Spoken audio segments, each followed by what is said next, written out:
o futebol é como o ar que eu respiro. Eu não posso, por isso é que eu não consigo estar muito tempo de fora. Eu não consigo estar muito tempo sem respirar a relva, o gramado, sem respirar o balneário, não consigo. E então, normalmente, decido sempre por intuição. Portanto, o que é que eu posso prometer é compromisso total, é este tipo de compromisso total, entrega, exigência, paixão, alegria, ou seja, tudo o que eu tenho dentro de mim para melhorar a equipa, para melhorar o jogo, para dar alegria aos adeptos, é isso que eu posso prometer. Posso prometer mais nada. Então, para começar, gostaria que você pedir para você se apresentar para a Fiel, né? Fiel torcida. Quem é o Vítor Manuel de Oliveira Lopes Pereira? Como pessoa. Como pessoa, como profissional, o que você acha melhor para se apresentar? Como profissional, são dois aspectos diferentes da nossa vida, não é? Como profissional, sou exigente, muito exigente comigo próprio. Estudo muito. Eu costumo dizer, às vezes digo aos meus filhos que eu continuo a estudar todos os dias, não é? Só que o meu estudo é o futebol. Estudo para evoluir, estudo as grandes equipas, os comportamentos das grandes equipas para perceber a evolução, não é? Como é que o futebol está a evoluir. Às vezes diferentes estilos do futebol, diferentes países, para perceber também cada um deles. Exigente, cobro um bocadinho, mas cobro no bom sentido, no sentido de tirar o melhor que os jogadores têm para dar. Gosto de ser honesto nas minhas relações, muito honesto nas minhas relações. Dou muita importância aos valores morais, àquilo que é ter bom caráter, ter um caráter de compromisso. Naturalmente toda a gente pensa na sua própria carreira, mas o futebol é um jogo coletivo. Nós representamos um grande clube, representamos uma torcida enorme, muita gente, portanto temos que estar na vida e no treino e no jogo e na nossa vida pessoal com responsabilidade. Portanto, do ponto de vista profissional, sou essa pessoa, sou um treinador tático, um treinador estratégico, gosto de estudar o jogo ao pormenor, gosto com uma metodologia que vem também da faculdade, que vem também de muitos anos de estudo. Fui jogador, não fui jogador de grande nível, nunca cheguei à Primeira Liga, andei sempre por aquelas ligas secundárias. E pronto, é isso, em termos profissionais é isso. Quando deixei de jogar, mesmo antes de deixar de jogar, já me sentia treinador, portanto já jogava quase organizando, porque era essa a minha paixão em termos de jogo. E quando acabei a minha carreira como jogador, passei logo a treinar. Como pessoa, do ponto de vista pessoal, tenho 3 filhos, sou casado, tenho 3 filhos já grandes, né? Já 3 rapazes, já são homens, que foram para a faculdade, estão na faculdade, já acabaram, o mais velho já acabou o curso. Nasci em Espinho, numa zona, Espinho é à beira-mar.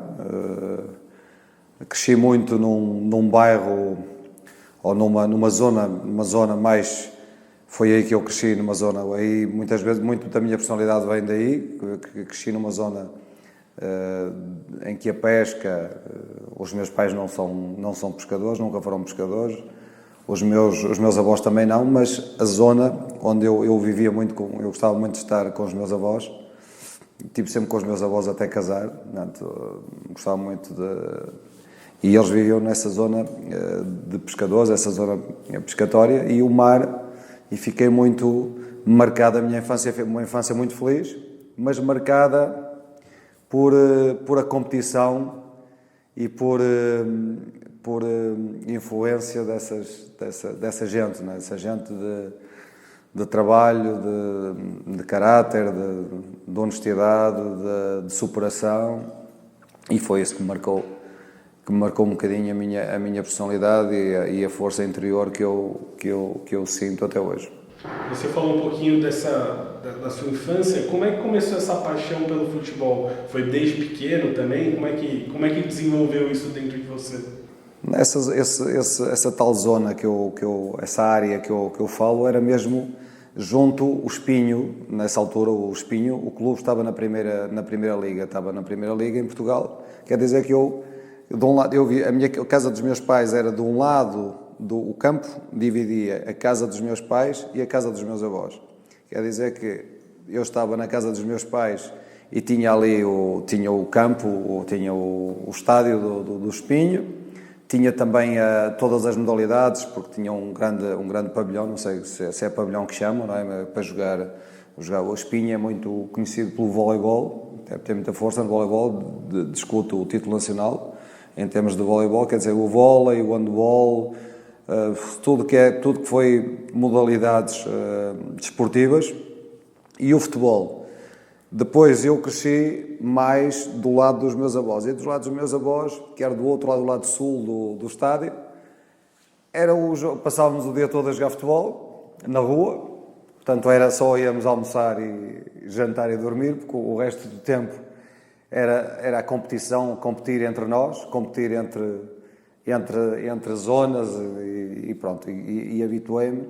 Rapidamente passei de fora do estádio para dentro do estádio, porque rapidamente nós tínhamos aqueles clubes de bairro, e muita gente, miúdos que tinham qualidade, fomos jogar para o Espinho, para o Espinho, que o estádio era mesmo ali ao lado, era onde nós jogávamos, fazíamos jogos da parte de fora, depois passámos a jogar dentro.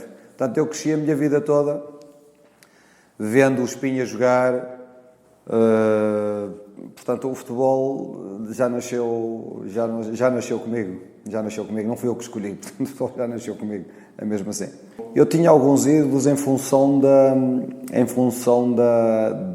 da posição que comecei a jogar quando era miúdo. Havia alguns jogadores de destaque em Portugal nessa altura, e eu comecei como lateral direito. Eu costumo dizer que esta vivência das posições todas, para mim, foi uma grande ajuda, porque neste momento eu consigo entender as características de cada posição, porque eu joguei praticamente em todas, só não joguei como goleiro, mas eu comecei como lateral direito.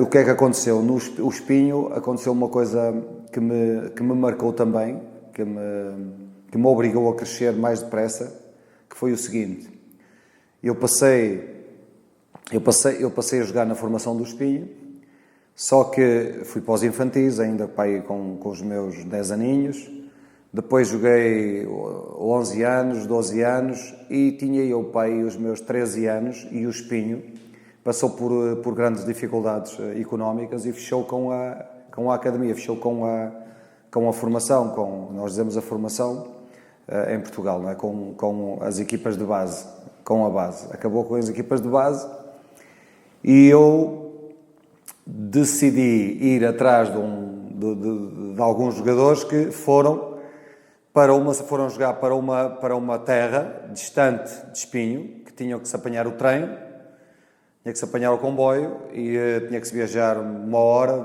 de comboio para ir treinar. E eu, miúdo ainda, com 13 anos, fui um bocadinho atrás deles, desse grupo de 10 jogadores, que de diferentes níveis, foram jogar para a Avanca. Quer dizer que eu, com 13 anos, comecei a apanhar o comboio para ir jogar a 1 hora de Espinho. E isso marcou muito a minha infância, porque eu tive que... Eu tinha momentos em que estava sozinho, chegava à Avanca, depois aquilo era uma estação, mas era uma estação de trem, mas muito pequenina. às vezes a carrinha, o carro já tinha passado para levar os jogadores, eu tinha que caminhar 5 km até ao estádio, depois vinha para apanhar, eu já naquela altura com 13 anos, apanhava o comboio das 10 menos 20 da noite. Portanto, o que é que acontecia? Eu chegava à casa muito tarde e tinha que ir estudar no dia a seguir. Portanto, esta rotina, e eu tive 5 anos a jogar nesse clube, trataram-me muito bem, fui sempre tratado, ainda hoje tenho uma relação muito próxima com toda a gente lá, mas tive que sair de casa muito cedo, mas andar a viajar de um lado para o outro, e depois ir estudar de manhã e depois ir outra vez ao final da tarde, pronto, isto marcou muito cedo a minha necessidade de crescer depressa, de ser autónomo. Até que já como júnior, portanto tinha eu aí os meus 17 anos, fiz o primeiro contrato profissional com eles, apesar de ser ainda da base, mas fiz contrato profissional, e a partir daí, isto orgulho-me de dizer, nunca mais pedi dinheiro nenhum, nem ao meu pai nem à minha mãe. Portanto, porque nós nascemos numa família, crescemos, eu tenho outro irmão, mais novo do que eu, e a nossa família, portanto, era uma família, nunca passei fome na minha vida, mas numa família humilde, em que, pronto, era preciso, e eu habituei-me desde muito cedo, aí com os meus, eu não sei se tinha 16 ou se tinha 17 anos, fiz o primeiro contrato, não era profissional, mas era um contrato com salário. A partir do meu primeiro salário, nunca mais precisei do dinheiro de ninguém, porque fui construindo a minha vida com o dinheiro do futebol. Depois quis estudar, quis ir para a faculdade. Já tinha a intenção de ser treinador, portanto achei que tinha que ir mesmo para a faculdade, e não foi por ter nascido numa zona mais humilde que deixei de ir. Portanto, fui, paguei os meus estudos, paguei tudo o que tinha a pagar na minha vida e fui construindo a minha vida. A minha carreira, e assim. E é essa força interior de ir à luta que eu ainda hoje, que me trouxe até aqui, que me trouxe até ao Corinthians e que me ajudou a construir uma carreira sustentada com esta força interior de que vem das minhas raízes. Você falou um pouquinho dessa parte do seu estudo, você conciliou jogar futebol com estudar e com isso, assim que você pendurou as chuteiras, como a gente diz aqui no Brasil, parou de jogar, você já começou também a trabalhar como treinador. Então, como que foi esse processo de estudo junto com o jogo e logo depois já se tornando treinador? Né? Eu continuei a estudar. O que eu ganhava no futebol permitia-me pagar os estudos. Eu recordo-me, quando entrei na faculdade, tinha uma vida, não era fácil, porque o que é que acontecia? Eu, nessa altura, ainda jogava no Avanca, nessa terra que era distante, e a faculdade era em sentido contrário. Portanto, eu tinha que ir para o Porto, e depois tinha que ir do Porto para o treino, de comboio, de treino, não é? E o que é que acontecia? Eu levantava-me, eu costumo contar esta história aos meus filhos, mas não é fácil transmitir esta... Não é fácil quando não se vive as coisas, não é? Agora, eu recordo-me perfeitamente, levantava-me às 5 da manhã, tinha que apanhar o trem às 6 menos um quarto, levava um saco enorme, porque eu estudei desporto, né? Depois especializei-me em futebol, e levava um saco enorme, porque eu tinha várias modalidades durante a manhã, apanhava o trem, ia para o Porto, apanhava o ónibus, ia para o local da faculdade, porque o Porto, nós, por exemplo, imaginemos, tínhamos natação às 8 da manhã, a seguir íamos ter basquetebol noutro local, depois íamos ter futebol noutro local, depois andávamos assim. Portanto, eu apanhava o ónibus, ia para um lado, apanhava o com o saco, Depois, à tarde, normalmente almoçava mal porque nunca tinha tempo para almoçar. Depois, à tarde, ia às aulas teóricas e, a meio da tarde, tinha que ir para o treino. A meio da tarde, às 4 da tarde, ia a correr para apanhar o trem, porque se não perdia o trem, ia a correr, saía às 4 horas, ia a correr do Porto até Gaia, atravessava a ponte que liga, não podia apanhar trem, nem podia, tinha que ir mesmo a correr para apanhar o trem do outro lado. Portanto, apanhava-o do outro lado, muitas vezes chegava e eu já tinha partido, e já o treino já estava. O que é que acontecia? Entrava no comboio, ia para a banca, chegava à banca, se chegasse um bocadinho atrasado, perdia o ônibus para o treino, tinha aqui 5 km a pé, e o treino acabava, e eu ia apanhar, isto desde os meus 13 anos, ia apanhar o comboio das 10 menos 20 da noite. Só que como era uma estação muito pequenina, o comboio passava muitas vezes e não parava. Portanto, havia os comboios atrasavam-se. E eu lembro perfeitamente que muitas vezes chegava à meia-noite a casa, a minha mãe estava à espera para eu jantar, fazia o saco e levantava-me outra vez às 5 da manhã. Portanto, deitava-me à 1 da manhã, levantava-me às 5 da manhã para apanhar o trem outra vez. E o que é que aconteceu?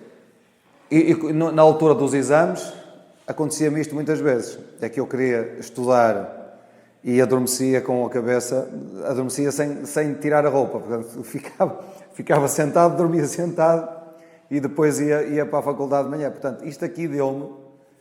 E depois o que é que aconteceu? Cheguei ao 3º ano da faculdade e tive uma lesão grave.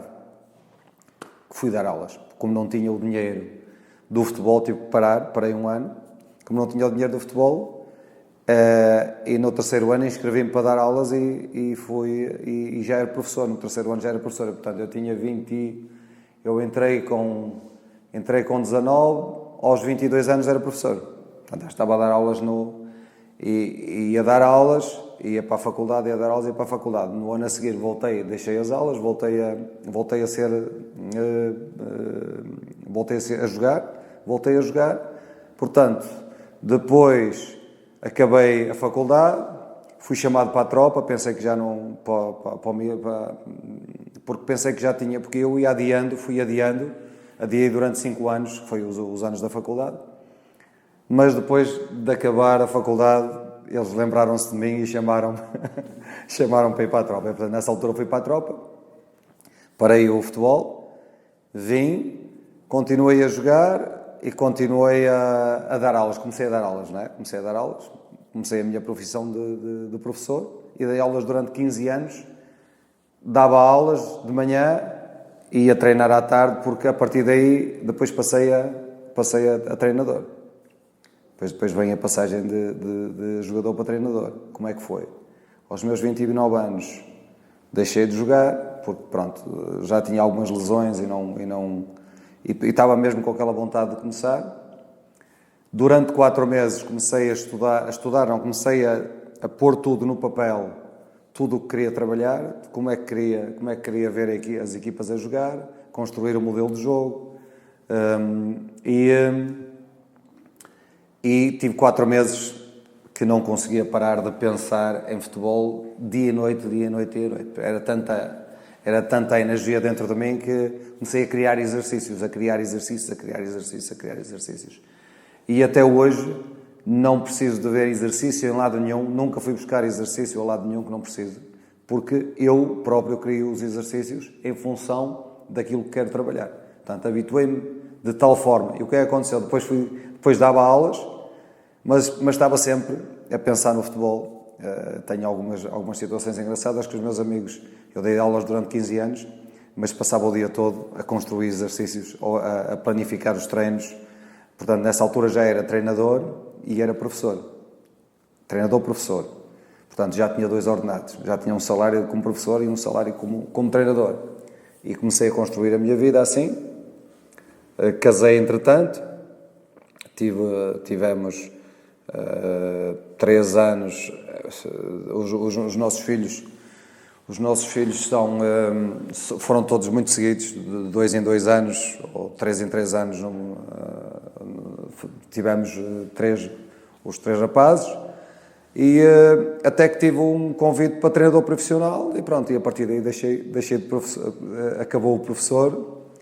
acabou o professor Vítor, e passei só a ser treinador de futebol. Portanto, tive um convite para ir para uma ilha, para os Açores, para o Santa Clara, uma equipa da segunda Liga portuguesa, um bom projeto, e aí tive que deixar a família para trás, os meus filhos ainda pequeninos, e tem sido um bocadinho isso que a vida de um treinador, nós pensamos que é tudo muito bonito, que se ganha muito dinheiro, que é tudo, mas não é, porque os últimos 10 anos praticamente não tive a oportunidade de ver os meus filhos crescerem, de apoiar a minha mulher, não tive essa oportunidade. Portanto, os últimos 10 anos da minha vida têm sido a correr o mundo. E falando um pouco dessa sua trajetória já como treinador, e muito vitoriosa, né? Você comentou que tem alguns conceitos muito claros, de equipes sempre organizadas, intensas. Queria que você explicasse e falasse um pouquinho sobre isso. Fundamentalmente, o meu trajeto como treinador foi feito. Os primeiros 4 anos eu fui auxiliar em clubes da segunda Liga Portuguesa, em clubes da segunda Divisão Portuguesa, e depois fui convidado para ir para o Porto, para o Futebol Clube do Porto, para as equipas de base. Eu fui para os Sub-19, fui direto, portanto eu estava na segunda Liga e recebi uma chamada para perguntar-me com o convite para ir para o Porto, e pronto, fui para o Porto. E o ir para o Porto marca um bocadinho o meu trajeto. Porquê? Porque o Porto, a base do Porto, foi para mim um laboratório para eu experimentar todos os exercícios que quis experimentar, todos os sistemas que quis trabalhar. Portanto, aquilo serviu. Eu tive 5 anos na base do Porto, e a trabalhar com jogadores da idade deles, mas com muito nível, com muita qualidade, a lutar por títulos, e isto marcou um bocadinho a minha formação como treinador. Ou seja, eu habituei-me a trabalhar equipas grandes, equipas dominadoras, equipas que gostam de ter bola, que gostam de dominar o jogo tendo a bola, que gostam de ser agressivas em termos do ponto de vista defensivo, que gostam de ser dominadoras e controladoras, portanto. E foi assim que eu fiz a minha formação enquanto treinador.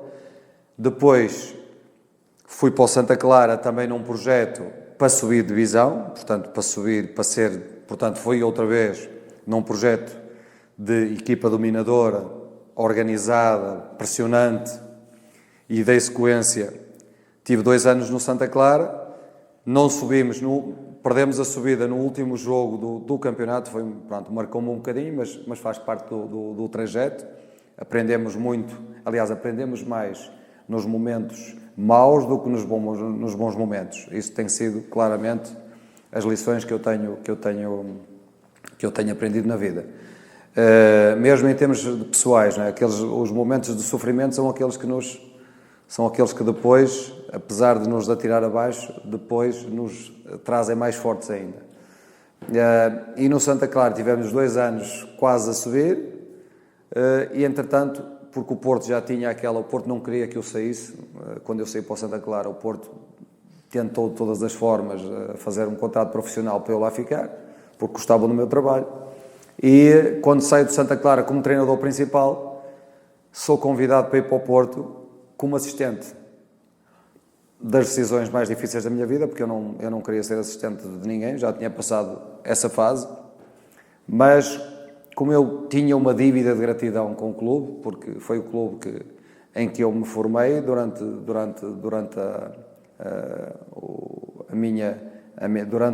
quando trabalhei na base, eu acabei por aceitar.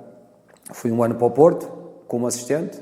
Foi um ano muito vitorioso, ganhamos tudo, não é? O André Vilas-Boas era o treinador, eu era o assistente dele, eu e o resto do staff.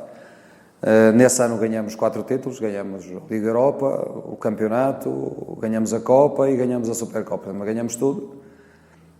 E, entretanto, o André tem um convite para ir para o Chelsea, convida-me para ir com ele, mas o Porto convida-me para ficar como treinador principal.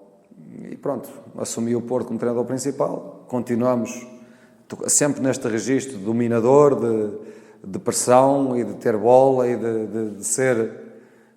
não esperar pelos adversários, de ser sempre uma equipa que não especula com o jogo. Eu não tenho, faz parte da minha personalidade. Eu não consigo especular, eu não consigo esperar pelo jogo, eu não consigo esperar, nem consigo estar muito tempo de fora, eu não consigo estar muito tempo sem treinar. Não sou de esperar, sou mais de risco, gosto de arriscar. Quando sinto, sou muito intuitivo, e quando sinto que tenho que arriscar, arrisco. Então, pronto, assumi o Porto, ganhamos as 2 ligas, ganhamos 2 Supercopas no Porto, contra um grande Benfica nessa altura. Foram ali 2 campeonatos, uma derrota, tivemos em 2 épocas tivemos uma derrota só. Portanto, já estão a ver o nível tanto nosso como do Benfica dessa altura. Depois quando achei que não devia, o Porto convidou-me para renovar o contrato, para continuar mais tempo, mas eu já tinha 8 anos de Porto, e pronto, e treinar a equipa da nossa terra, ou próximo da minha terra, o desgaste foi muito grande, e eu acabei por decidir, e depois comecei a pensar que em Portugal, do ponto de vista financeiro, nunca teria o retorno que devia ter. Pensei que e decidi não renovar o contrato, falei com eles e disse que, pronto, para compreenderem, mas que não, pronto, para mim tinha chegado. E pensei eu que ia para a Premier League, pensei que ia para o Everton na altura. O Everton, eu tenho uma história antiga com o Everton, pensei que nessa altura ia para a Premier League, que era o meu sonho. Não surgiu, fui a reunião com eles, reuniram com outros treinadores e acabei para não ficar lá. E então bateu-me um príncipe à porta, literalmente, apareceu-me um príncipe da Arábia, que eu nunca imaginei ir para a Arábia na minha vida, nunca imaginei ir para a Arábia Saudita treinar, não fazia parte dos meus planos, mas apareceu-me lá um príncipe, bateu à minha porta e colocou-me um contrato em branco, disse-me para eu pôr lá os valores que quisesse, e eu sem querer pus 10 vezes o que ganhava no Porto, pus 10 vezes, para eles não aceitarem, pus 10 vezes, apertou-me a mão. Eu disse, pronto, então anda, vamos embora. E fui parar a Arábia Saudita desta forma. Portanto, do ponto de vista... Porque eu também pensei assim, bom, eu se quero garantir, porque nós nunca sabemos o que é que a vida nos reserva, hoje estamos vivos, amanhã podemos não estar. E então o que é que eu pensei? Bom, eu acho que uma das grandes missões desta vida, como pessoais desta vida, é garantir o futuro dos meus filhos. E eu pensei, bom, tenho aqui uma oportunidade de ganhar o que nunca ganhei na vida e de começar a projetar a vida dos meus filhos e deixar-lhes ajudá-los e foi assim, fui para a Arábia Saudita. E começou assim a minha aventura. Depois da Arábia Saudita, fui para a Grécia.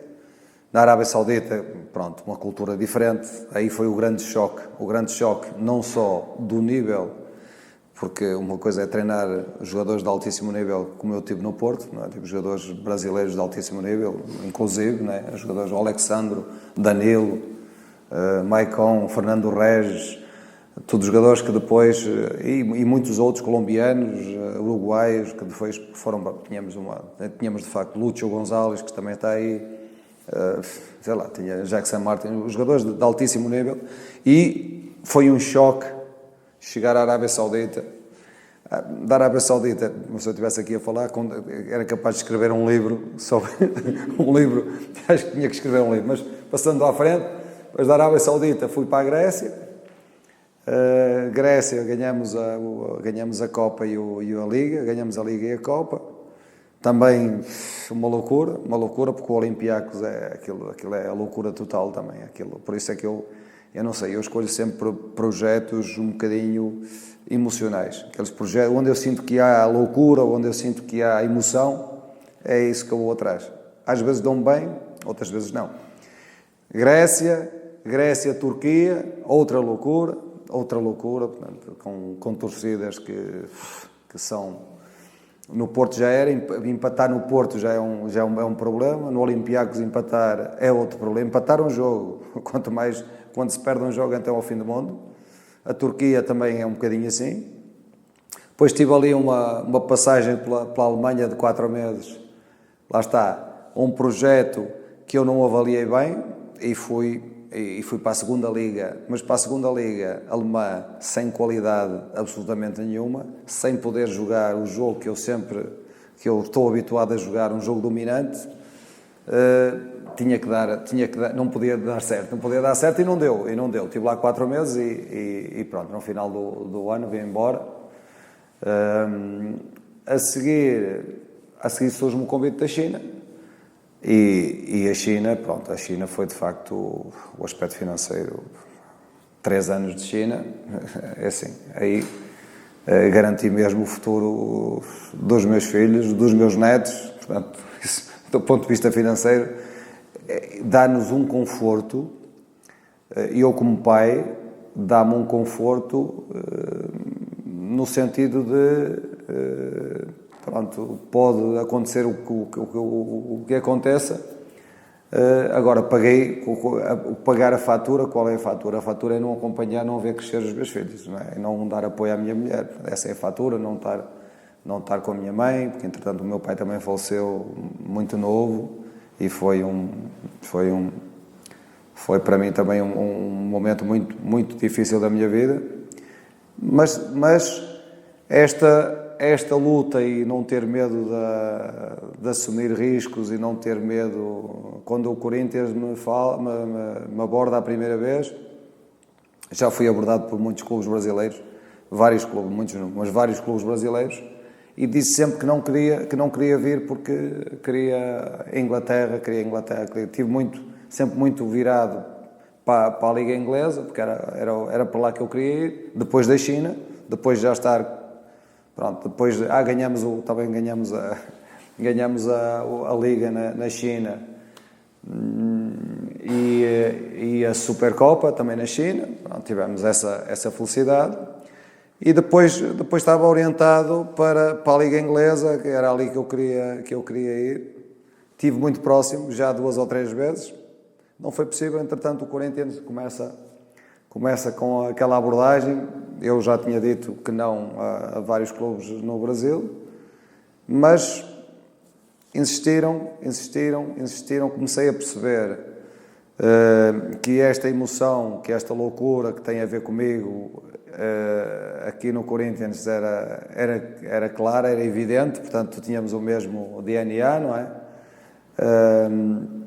E comecei a falar com as pessoas e a sentir que tinha gente do ponto de vista do compromisso, da honestidade, que tinha gente que podia... Aquilo começou aqui um sininho e andei ali, não estava preparado, a minha família não estava preparada.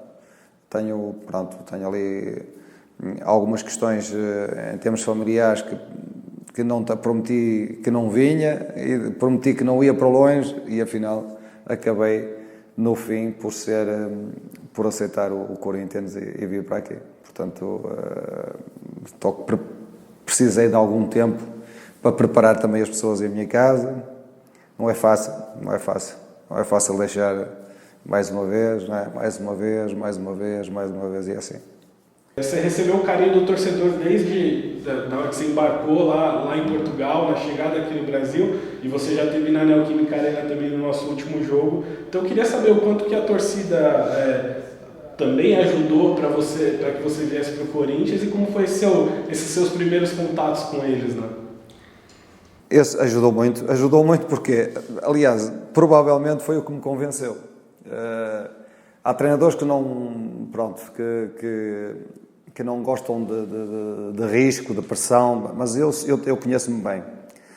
Quando tenho a pressão desta gente toda, aí estou no meu melhor nível.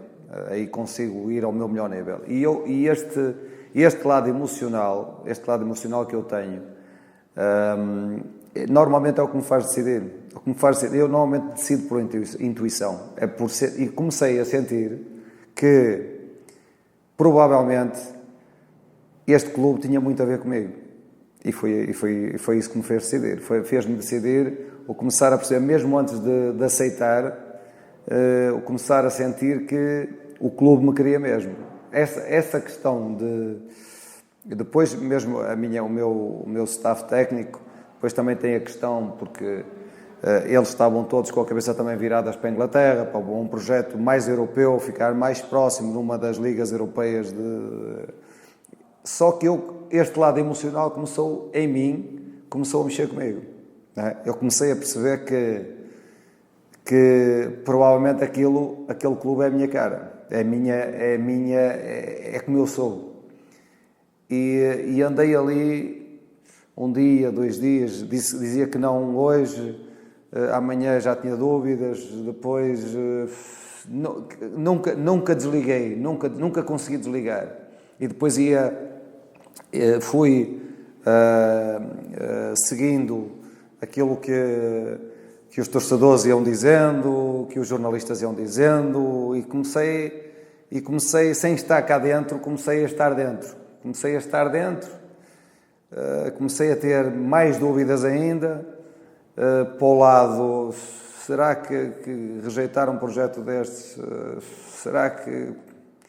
Não, e depois comecei a convencer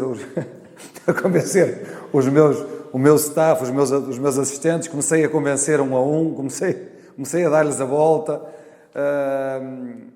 e o processo foi assim. Comecei a tentar, em casa, criar condições para que percebessem que a minha felicidade, provavelmente passava por aqui, passava por sair mais uma vez, mas para vir onde me tratam bem, onde cobram, onde são exigentes, mas com essa exigência lido eu bem, e é isto. Esta é a exigência, a torcida, é quase como o combustível para mim. É isso que me faz estar no futebol. E uma coisa que me chamou a atenção naquele dia na arena foi que você, quando viu a camisa do Sócrates, se emocionou ali um pouquinho e teve aquela lembrança. Então a gente queria até te dar esse presente aqui. O Sócrates, eu vou-vos dizer uma coisa, o Sócrates, eu recordo-me, já comentei com o... Muito obrigado porque é de facto... Eu lembro-me de um jogo na Copa... creio, na Copa Mundial de 82, quando o Brasil tinha uma super equipa, jogava um super futebol, e eu lembro-me que era miúdo, lá no nosso bairro, e nesse dia, porque nós, o que é que acontecia? Hoje Portugal é uma seleção forte, mas a nossa segunda seleção foi sempre a brasileira. E nesse dia chorei que nem quando o Paulo Rossi, e eu lembro-me do Sócrates. Não era só o Sócrates, era uma quantidade de jogadores de uma qualidade fantástica. E para voltar outra vez à torcida, esta torcida é de uma entrega total, entrega-se totalmente ao clube, e isto foi provavelmente o ponto decisivo de viragem, para além de eu sentir que o Duílio, que o clube e que toda a gente do clube queria que eu viesse mesmo, mas foi provavelmente o ponto de viragem para eu vir para o Corinthians. Muito bonita esta Dr. Sócrates. Era um poeta, era um poeta dentro do campo, não é? Um poeta, parecia que quando tocava na bola, parecia um poema. Eu só me lembro de ver outro jogador ao vivo, jogar assim, que era o Zidane. O Zidane também tinha aquela, quando parecia magia, tudo que fazia parecia mágico. E o Sócrates foi esse impacto que teve em mim nessa altura da minha vida. Eu não sou, se vocês fizerem eu não sou o típico treinador de muito discurso. Não sou o típico treinador de muito discurso, de muita promessa, não sou. Eu sou o treinador que aquilo que posso dizer é que venho com paixão, com muita paixão, muito compromisso. Vou trabalhar, vou dar tudo de mim, porque o futebol é isto na minha vida. O futebol eu acordo a pensar no futebol, saio daqui, acordo, começo a pensar no futebol, estou o dia todo no CT a preparar as coisas, vou para casa, continuo a pensar futebol e durante a noite tenho a sensação que continuo a pensar futebol e que estou a resolver os problemas da minha cabeça. Portanto, o futebol é como o ar que eu respiro. Eu não consigo estar muito tempo sem respirar a relva, o gramado, sem respirar o balneário, não consigo. E então, normalmente, decido sempre por intuição. Portanto, o que é que eu posso prometer é compromisso total, é este tipo de compromisso total, entrega, exigência, paixão, alegria, ou seja, tudo o que eu tenho dentro de mim, para melhorar a equipa, para melhorar o jogo, para dar alegria aos adeptos. É isso que eu posso prometer. Posso prometer mais nada.